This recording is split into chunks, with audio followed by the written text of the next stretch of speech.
এ কথাটি কিন্তু সত্যি ভাই। সুস্থতা দান করার মালিক সৃষ্টিকর্তা, মানুষ একটা মাধ্যম মাত্র। দেখেন, এই মহিলাটি রাস্তা দিয়ে হেঁটে যাওয়ার সময় একজন অসহায়কে দেখতে পায় এবং তাকে দেখেন টাকা কিছু দান করে এবং অসহায়টি তখন মহিলাটার দিকে তাকায় এবং তাকিয়ে কিছু একটা বলতে চায়। তখনই দেখা যায় মহিলাটিও সেই অসহায়ের মনের কথাটি বুঝতে পারে। তখন অসহায় লোকটিকে সেই পানির বোতলটি দেয়। তখন সেই মেয়েটি দেখেন করে কি, কিছু পানি বের করে ওই মহিলাটার গায়ে সেটা দেয়। তখনই এই মহিলাটা দেখেন যে অকেজো হাতটা, যে হাতটা নষ্ট ছিল সে হাতটা ভালো হয়ে যায়।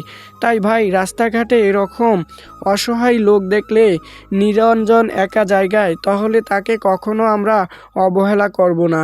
যতটুকু সম্ভব তাকে সম্মান শ্রদ্ধা করার চেষ্টা করব, কারণ আমরা তো জানি না সৃষ্টিকর্তা কার মাধ্যমে আমাদের ভালো করতে পারে।